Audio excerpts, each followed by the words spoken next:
Good morning, students. Let us discuss about advanced financial accounting in that first chapter, insurance claims. Okay, already I explained the theory. Let us move on to the problems. In that first one is find out the sales when cost of goods sold is 80,000 and gross profit ratio is 20% on sales. So formula ಅನ್ನೋದು ಬರುತ್ತೆ. First one is sales formula. What will sales formula? Sales is equal to cost of goods sold plus gross profit. ಇಲ್ಲಿ cost of goods sold amount ಕೊಟ್ಟಿದ್ದಾರೆ, ಡೈರೆಕ್ಟಾಗಿ put it 80,000. But gross profit ಅನ್ನೋದು 20% ಅನ್ನೋದು ratio ಮುಖಾಂತರವಾಗಿ ಕೊಟ್ಟಿದ್ದಾರೆ. So we have to convert into the amount, ರುಪೀಸ್ಗೆ convert ಮಾಡಬೇಕು.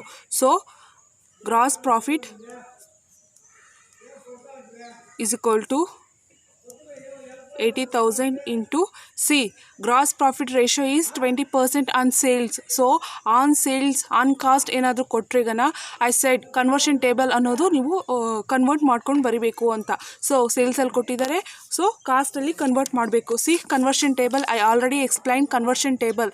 Profit on cost, profit on sales. They asked 20% on sales. So see 20% on sales, gross profit is 20% on sales ಅಂತ ಕೊಟ್ಟಿದ್ದಾರೆ. Convert ಮಾಡಿದ್ರೆ ಎಷ್ಟು ಬರುತ್ತೆ?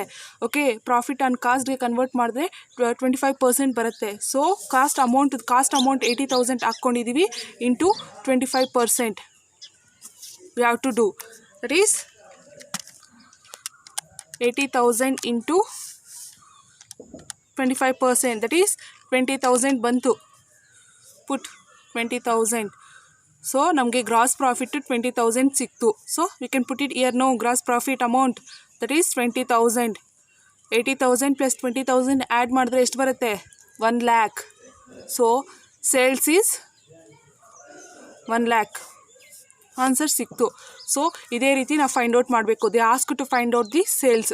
So sales ಎಷ್ಟು ಬಂತು? 1 lakh ಬಂತು. It is a 2 mark question. Leave it.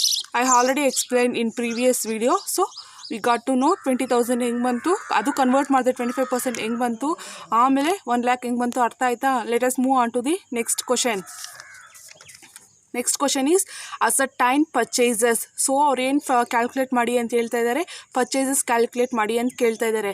But they given information about other things. When cost of goods sold is 2 lakhs and opening stock is 20,000, closing stock is 50,000. ಇಲ್ಲಿ ನಾವು ಪರ್ಚೇಸಸ್ನ calculate ಮಾಡಬೇಕು. ನೋಡಿ information ಏನು ಕೊಟ್ಟಿದ್ದಾರೋ first we have to think and then let us move on to the other things. ಇಲ್ಲಿ cost of goods sold, opening stock, closing stock ಕೊಟ್ಟಿದ್ದಾರೆ. ನೆನಪಿದೆಯಾ? Cost of goods sold formula that is COGS, cost of goods sold. So short ಫಾರ್ಮಲ್ಲಿ ಬರಿತಾ ಇದ್ವಿ, no need to worry. Next is equal to opening stock plus purchases plus direct expenses minus closing stock. ನೋಡಿ ಏನೇನು information ಕೊಟ್ಟಿದ್ದಾರೆ. First we have to think.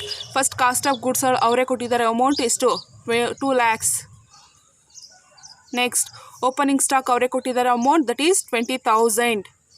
But ಅವ್ರು ಏನು find out ಮಾಡಿ ಅಂತ ಕೇಳ್ತಾ ಇದ್ದಾರೆ? ಪರ್ಚೇಸಸ್ದು ನಮ್ಮದು ಅಮೌಂಟ್ ಗೊತ್ತಿಲ್ಲ. So they ask to find out the purchases. Put purchases like this only. Okay, direct expenses amount ಏನೂ ಕೊಟ್ಟಿಲ್ಲ. So make it nil or 0 ಅಂತ ಹಾಕ್ಕೊಳ್ಳಿ, ಆರ್ ನಿಲ್ ಅಂತ ಬರೀರಿ. ಲೆಸ್ ಕ್ಲೋಸಿಂಗ್ ಸ್ಟಾಕ್ ಅಮೌಂಟ್ ಕೊಟ್ಟಿದ್ದಾರೆ ದಟ್ ಈಸ್ 50,000. ಓಕೆ, ಇಲ್ಲಿ ನಾವು ಪರ್ಚೇಸಸ್ನ ಫೈಂಡ್ ಔಟ್ ಮಾಡಬೇಕು. So convert all the amount. First 20,000 ಇಲ್ಲಿರೋದು ಪ್ಲಸ್ ಇರೋದು ಏನಾಗುತ್ತೆ ಇಲ್ಲಿ ಕಳಿಸಿದ್ರೆ? ಓಕೆ, ಮೈನಸ್ ಆಗುತ್ತೆ. That is 20,000. ಓಕೆ ಸಾರಿ, ಇದು 2 lakhs ಮೈನಸ್ 20,000. ಓಕೆ, ಇದು ಮೈನಸ್ ಇರೋ ಸಿಂಬಲ್ ಏನಾಗುತ್ತೆ? ಕನ್ವರ್ಟ್ ಆಗಿದ್ರೆ ಓಕೆ ಪ್ಲಸ್ ಆಗುತ್ತೆ. So plus 50,000 is equal to purchases, keep it there only, purchases. So ಇಲ್ಲಿ ಅಡಿಷನ್ ಇರೋ ಅಮೌಂಟ್ ಮಾತ್ರ ಆ್ಯಡ್ ಮಾಡ್ಕೊಳ್ಳಿ ಮತ್ತು ಸಬ್ಟ್ರಾಕ್ಟ್ ಮಾಡ್ಕೊಳ್ಳಿ. ಜಸ್ಟ್ ಆ್ಯಡ್, ಇದು ಪ್ಲಸ್ ಇದೆ, ಇದು ಪ್ಲಸ್ ಇದೆ, ಆ್ಯಡ್ ಮಾಡಿದ್ರೆ ಎಷ್ಟಾಗುತ್ತೆ? 2,50,000 ಆಗುತ್ತೆ. ಲೆಸ್ 20,000 is equal to ಏನು ಬರುತ್ತೆ? ಪರ್ಚೇಸಸ್. ಸೊ 2,50,000 ಮೈನಸ್ 20,000 ಮಾಡಿದ್ರೆ ಎಷ್ಟು ಬರುತ್ತೆ? 2,30,000 ಬರುತ್ತೆ. Is equal to purchases. So purchases ಎಷ್ಟು ಅಮೌಂಟ್ ಸಿಕ್ತು? ಪರ್ಚೇಸಸ್ ಎಷ್ಟು? 2,30,000 ಸಿಕ್ತು. ಸೊ ಈ ರೀತಿ ನೀವು ಕ್ಯಾಲ್ಕುಲೇಟ್ ಮಾಡಬೇಕು ಕೊಟ್ಟಿರೋ ಇನ್ಫಾರ್ಮೇಷನ್ ಮುಖಾಂತರವಾಗಿ. I will putting the formula and we have to calculate the other things.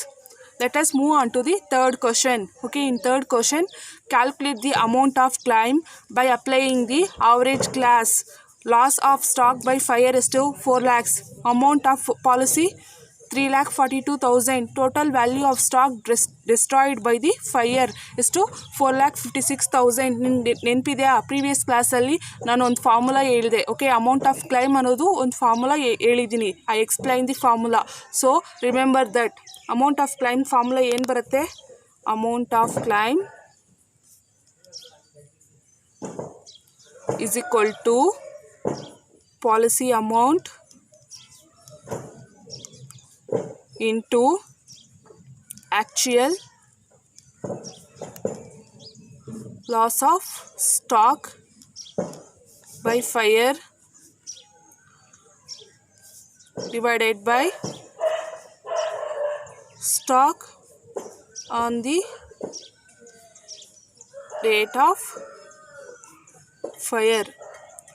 So year policy amount already ಹೇಳಿದ್ದೀನಿ. ಇನ್ಶೂರೆನ್ಸ್ ಕ್ಲೈಮ್ ಮಾಡಬೇಕಾದ್ರೆ ಎಷ್ಟು ಅವರು ಪಾಲಿಸಿ ಅಮೌಂಟ್ನ ಪೇಮೆಂಟ್ ಮಾಡ್ತಾಯಿದ್ದೀವಿ, ಎಷ್ಟು how much the amount we are paying the policy. So ಆ ಅಮೌಂಟ್ನ ಹಾಕ್ಕೋಬೇಕು. Actual loss of stock by fire already ಹೇಳಿದೆ. ಸ್ಟಾಕ್ ಅನ್ನೋದು ಸ್ಟೋರ್ ಮಾಡಿರ್ತೀವಿ.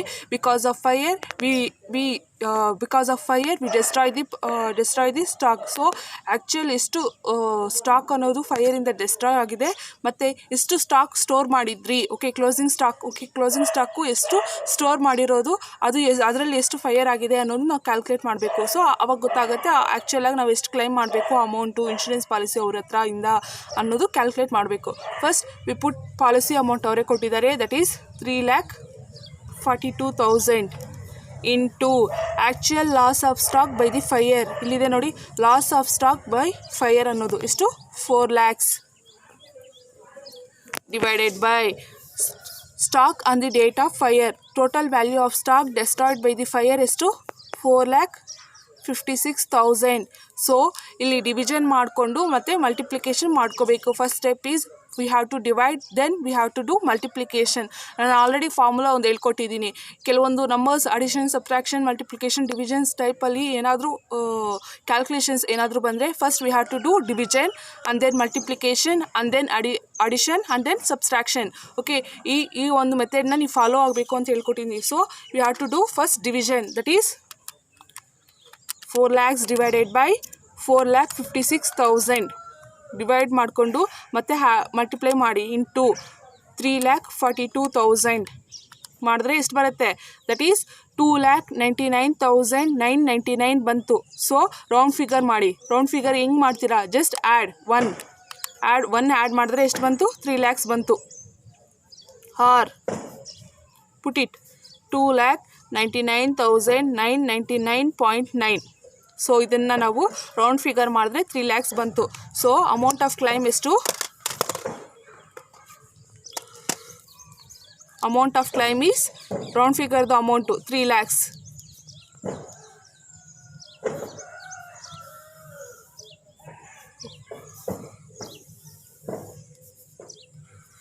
Let us move on to the fourth question, that is find out the amount of claim in the following classes. In that, value of stock on the date of the fire is 25,000. Value of stock saved from the fire is 5,000. Next one is value of insurance policy is 20,000. So ಇಲ್ಲಿ ಅನ್ನೋದು stock saved ಅನ್ನೋದು information ಕೊಟ್ಟಿದ್ದಾರೆ. So formula change ಆಗುತ್ತೆ. ನಾನು ಇನ್ನೂ ಒಂದು formula ಹೇಳ್ಕೊಟ್ಟಿದ್ನಲ್ಲ, there is 2 formulas I said. So in that we have to take it. First we have to put first formula ಹಾಕ್ಕೊಳ್ಳಿ. Just amount of claim is equal to policy amount into actual loss of stock by fire divided by stock on the date of fire. ನೋಡಿ ಅವ್ರು ಏನೇನು ಕೊಟ್ಟಿದ್ದಾರೆ, policy amount ಕೊಟ್ಟಿದ್ದಾರಾ? Yes, they have given policy amount, that is value of insurance policy. So 20,000 ಹಾಕ್ಕೊಳ್ಳಿ ಡೈರೆಕ್ಟಾಗಿ. Into actual loss of stock by the fire ಕೊಟ್ಟಿದ್ದಾರಾ? Okay, no, they didn't gave the actual loss of stock by the fire. Next ನೋಡಿ ಏನು ಕೊಟ್ಟಿದ್ದಾರೋ, stock on the date of fire ಕೊಟ್ಟಿದ್ದಾರಾ? Yes, they given value of stock on the date of the fire. So put it 25,000. So ನಮಗೆ actual loss of stock on the by the fire ಅನ್ನೋದು ನಾವು calculate ಮಾಡ್ಕೋಬೇಕು. So ಇನ್ನೂ ಒಂದು formula ಬರುತ್ತೆ, that is actual loss of stock is equal to value of stock on the date of fire minus stock saved. Stock saved ಅಂತೀವಿ, salvage ಅಂತೀವಿ. ಬೆಂಕಿಯಲ್ಲಿ ಬಿದ್ದು ಏನಾದರೂ ಸ್ಟಾಕ್ ಏನಾದರೂ ಮಿಕ್ಕಿ ಉಪಯೋಗ ಆದರೆ, okay, it is what you say, we can sell the stock ಅನ್ನೋದು ಬೆಂಕಿಯಲ್ಲಿ ಬಿದ್ದು ಏನಾದರೂ ರಿಮೈನಿಂಗ್ ಸ್ಟಾಕ್ ಏನಾದರೂ ಇದ್ದು ನಾವು ಸೇಲ್ ಮಾಡ್ಕೋಬೋದು. ಅಂಥ ಸ್ಟಾಕ್ ಇದ್ದರೆ we have to do less because we are reducing the losses. So value of the stock on the date of the fire ಎಷ್ಟಿದೆ? 25,000 ಇದೆ. ಎಷ್ಟು ಸ್ಟಾಕು ನಾವು ಸ್ಟೋರ್ ಮಾಡಿದ್ರಿ ಬೆಂಕಿ ಬೀಳಕ್ಕೆ ಮುಂಚೆ, ಲೆಸ್ ಸಾಲ್ವೇಜ್ ಸ್ಟಾಕ್, ಬೆಂಕಿ ಬಿದ್ದು ಅದರಲ್ಲಿ ಮಿಕ್ಕಿರೋ ಸ್ಟಾಕ್ ಎಷ್ಟಿದೆ ಅನ್ನೋದು, that is the salvage stock, that is 5,000 ಬಿತ್ತು. ಸೊ ಆ್ಯಕ್ಚುಯಲ್ ಆಗಿ ಎಷ್ಟು ಸ್ಟಾಕ್ ಲಾಸ್ ಆಗಿರೋದು ಸಿಕ್ತು, ದಟ್ ಈಸ್ 25,000 ಮೈನಸ್ 5,000 ಮಾಡಿದ್ರೆ 20,000 ಬಂತು. ಸೊ ಈ 20,000 ಆ್ಯಕ್ಚುಯಲ್ ಲಾಸ್ ಆಫ್ ಸ್ಟಾಕ್ ಸಿಕ್ತಲ್ಲ, ಸೊ ಪುಟ್ ಇಟ್ ಇಯರ್ 20,000. ಇನ್ನು ಡೈರೆಕ್ಟಾಗಿ ಕ್ಯಾಲ್ಕುಲೇಟ್ ಮಾಡಿ, that is 20,000 divided by 25,000 divided by into 20,000. So will get it 16,000 ಸಿಕ್ತು. That is amount of claim. Amount ನಾವು ಎಷ್ಟು ಕ್ಲೈಮ್ ಮಾಡ್ಬೋದು? 16,000 ಕ್ಲೈಮ್ ಮಾಡ್ಬೋದು from the insurance company.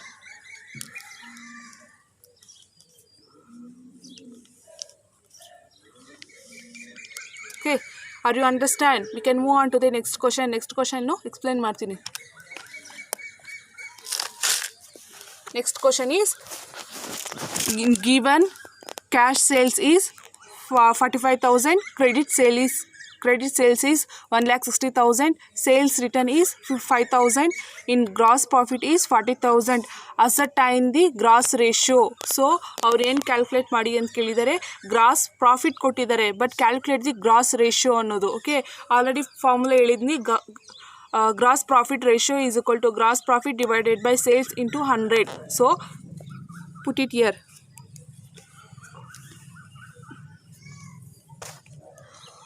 Gross profit ratio. So ಇಲ್ಲಿ gross profit ಇದೆ. ಓಕೆ, ಗ್ರಾಸ್ ರೇಷಿಯೋ ಅಂತ ಇದೆ. Ma'am ಏನು ಗ್ರಾಸ್ ಪ್ರಾಫಿಟ್ ರೇಷಿಯೋ ಅಂತ ಬರ್ಕೊಂಡಿದ್ದಾರೆ. No need to worry. Okay, it is a formula, that's it. Same things, gross ratio ಅನ್ನೋದ್ರು ಅನ್ಬೋದು, gross profit ratio ಆದರೂ ಅನ್ಬೋದು. Okay, gross profit ratio is equal to gross profit divided by total sales into 100. So ಇಲ್ಲಿ gross profit amount ಕೊಟ್ಟಿದ್ದಾರೆ, but total sales ಕೊಟ್ಟಿಲ್ಲ. They given cash sales, credit sales and sales return ಕೊಟ್ಟಿದ್ದಾರೆ. ನಾನು ಒಂದು formula ಹೇಳಿರೋದು ನೆನಪಿದೆಯಾ? That is sales formula. Total sales is equal to, put it total. Okay, total sales is equal to cash sales plus credit sales, okay, minus sales return. ಇಲ್ಲಿ cash sales ಎಷ್ಟಿದೆ? That is 45,000 plus credit sales ಎಷ್ಟಿದೆ? 1,60,000 minus sales return ಎಷ್ಟಿದೆ? 5,000. So ಮಾಡಿ, that is 45,000 plus 1,60,000 plus minus 5,000 ಮಾಡಿದ್ರೆ ಎಷ್ಟು ಬರುತ್ತೆ? 2 lakhs. That is total sales.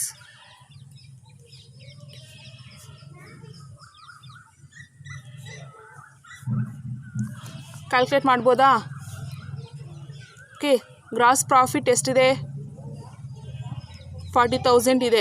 Total sales ಎಷ್ಟಿದೆ? 2 lakhs ಇದೆ. ಇಂಟು 100. ನೀವು ಇಂಟು 100 ಹೆಂಗೆ ಬರುತ್ತೆ? ಓಕೆ, ರೇಷೋ ಅಂತ ಕೇಳಿದ್ದಾರೆ. ರೇಷೋ ಬಂದಿದ ತಕ್ಷಣ ಇಟ್ ಕಮ್ ಇಂಟು 100 ಪರ್ಸೆಂಟೇಜ್ ಬರುತ್ತೆ ಅಂತ ನೆನ್ಪಿಟ್ಕೊಳ್ಳಿ. 40,000 ಡಿವೈಡೆಡ್ ಬೈ 2 lakhs ಇಂಟು 100 ಎಷ್ಟು ಬಂತು? 20%. That is gross profit ratio.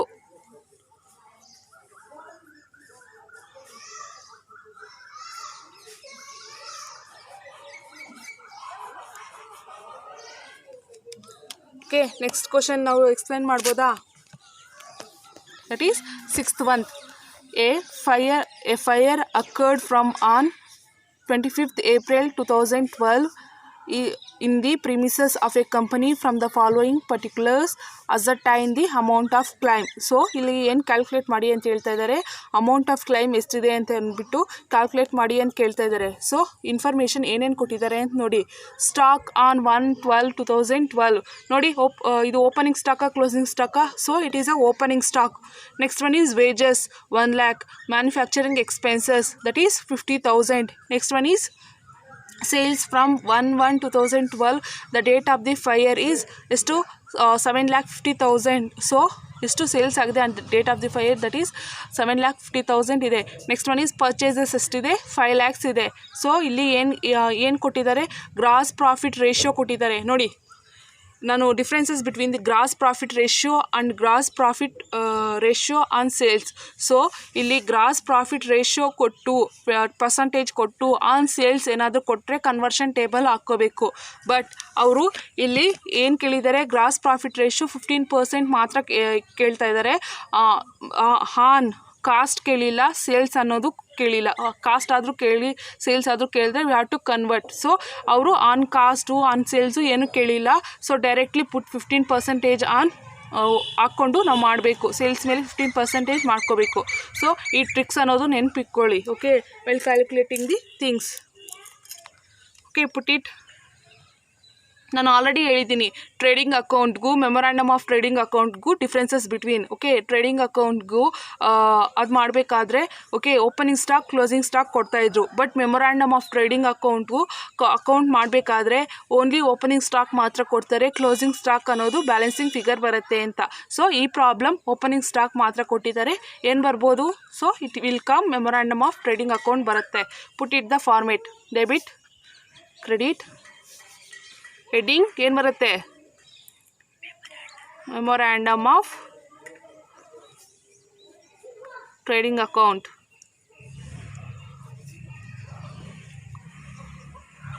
Okay, format ಅನ್ನೋದು ಕ್ಲೀನಾಗಿರಬೇಕು. ಓಕೆ, ಬರೀಬೇಕಾದ್ರೆ ಎಲ್ಲ ಇರುತ್ತೆ, ಫಾರ್ಮೆಟ್ ಅನ್ನೋದು ಇರಲ್ಲ. Okay, we have to keep it in mind. Okay, debit side ಏನೇನು ಬರ್ಬೋದು? What will come debit side? To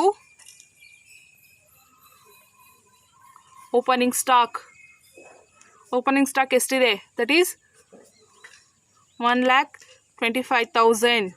Next one is to ಏನು ಬರುತ್ತೆ? ಪರ್ಚೇಸಸ್. ಪರ್ಚೇಸಸ್ ಎಷ್ಟಿದೆ? ಓಕೆ, ಪರ್ಚೇಸಸ್ ನೋಡಿ. ಪರ್ಚೇಸಸ್ ಟೋಟಲ್ ಪರ್ಚೇಸಸ್ ಅಮೌಂಟ್ ಕೊಟ್ಟಿದ್ದಾರೆ. ಅದರಲ್ಲಿ ಪರ್ಚೇಸ್ ರಿಟರ್ನ್ ಕೊಟ್ಟಿದ್ದಾರಾ, ಇನ್ನು ಬೇರೆ ಇನ್ಫಾರ್ಮೇಷನ್ ಏನಾದರೂ ಕೊಟ್ಟಿದ್ದಾರಾ ಅಂತ ನೋಡಬೇಕು. ಅಕಸ್ಮಾತ್ ಪರ್ಚೇಸಸ್ ಕೊಟ್ಟು ಪರ್ಚೇಸಸ್ ರಿಟರ್ನ್ ಕೊಟ್ಟರೆ ಲೆಸ್ ಮಾಡ್ಕೋಬೇಕು. ಸೊ ಇಲ್ಲಿ ಪರ್ಚೇಸಸ್ ರಿಟರ್ನ್ ಏನು ಇನ್ಫಾರ್ಮೇಷನ್ನು ಇಲ್ಲ. So the given purchases amount 5 lakhs. So 5 lakhs ಡೈರೆಕ್ಟಾಗಿ ಹಾಕ್ಕೊಳ್ಳಿ ಔಟರ್ ಕಾಲಮಲ್ಲಿ. ನೆಕ್ಸ್ಟ್ ಒನ್ ಈಸ್ ಇಲ್ಲಿ ಏನು ಬರುತ್ತೆ? ಟು ವೇಜಸ್, ಡೈರೆಕ್ಟ್ ಎಕ್ಸ್ಪೆನ್ಸಸ್ ಬರುತ್ತೆ. ಡೈರೆಕ್ಟ್ ಎಕ್ಸ್ಪೆನ್ಸಸ್ ಏನೇನು ಇರ್ಬೋದು? Wages, freight, carriage inward and then coal, power, gas ಅವೆಲ್ಲ ಬರುತ್ತೆ. Next one is wages. Wages ಕೊಟ್ಟಿದ್ದಾರೆ, that is 1 lakh. And manufacturing expenses ಬರುತ್ತೆ. ಓಕೆ, ಮ್ಯಾನುಫ್ಯಾಕ್ಚರಿಂಗ್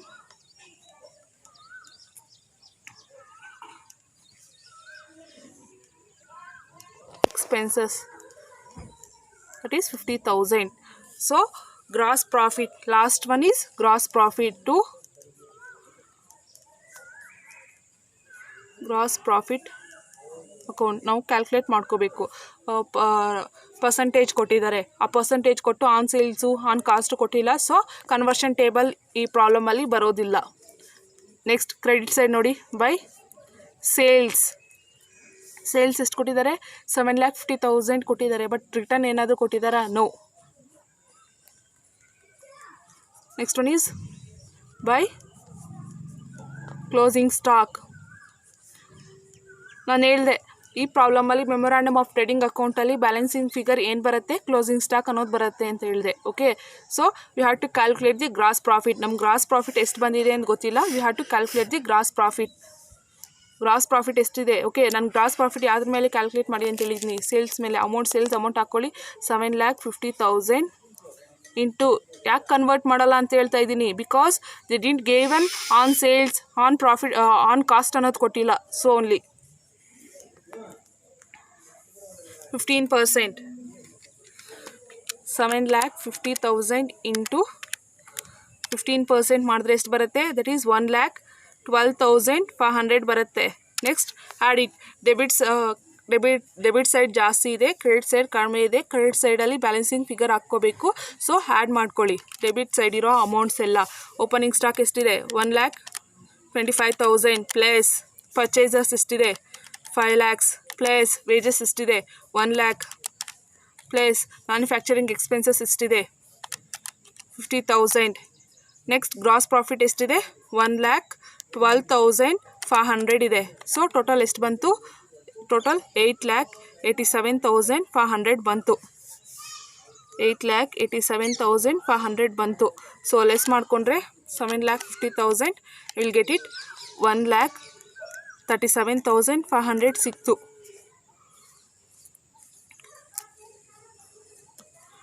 ಓಕೆ ಮತ್ತೆ ಏನು ಕ್ಯಾಲ್ಕುಲೇಟ್ ಮಾಡಿ ಅಂತ ಕೇಳಿದ್ದಾರೆ they have asked to calculate ascertain the amount of claim ಅನ್ನೋದು ಅಸರ್ಟೈನ್ ಮಾಡಬೇಕು ಯೂಸಿಂಗ್ ದಿ ಗಿವನ್ ಇನ್ಫಾರ್ಮೇಷನ್ ಮತ್ತೆ ಇನ್ನೊಂದು ಕೊಟ್ಟಿದ್ದಾರೆ ನೋಡಿ ಕೆಳಗಡೆ the stock salvage was estimated at ನನ್ನ ಸಾಲ್ವೇಜ್ ಇನ್ನೊಂದು ಮೀನಿಂಗ್ ಹೇಳಿದ್ದೀನಿ that is stock save from the fire okay fire ಆಕ್ಸಿಡೆಂಟಲ್ಲಿ ಸ್ಟಾಕ್ ಏನಾದರೂ ಸೇವ್ ಆಗಿದ್ದರೆ ಅದು ಸಾಲ್ವೇಜ್ ಅಂತೀವಿ ಸೊ ಈ ಸಾಲ್ವೇಜ್ ಸ್ಟಾಕ್ ಅನ್ನೋದು ಆ್ಯಕ್ಚುಯಲ್ ಲಾಸ್ ಆಫ್ ದಿ ಸ್ಟಾಕಲ್ಲಿ ಲೆಸ್ ಮಾಡ್ಕೋಬೇಕು ಆಲ್ರೆಡಿ ಇಲ್ಲಿದೆ ನೋಡಿ formula that is actual loss of the stock is equal to value of the stock on the date of fire less salvage ಅಂತ okay value of the stock on the date of the fire so actual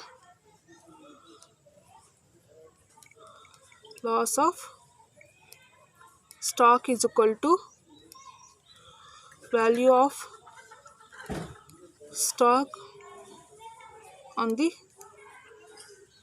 date of fire minus salvage okay value of stock on the date of the fire ಈ amount ಎಲ್ಲಿ ಬರುತ್ತೆ ಅಂತಂದರೆ closing ಸ್ಟಾಕ್ದು amount ಹಾಕ್ಕೋಬೇಕು that is 1,37,000 minus salvage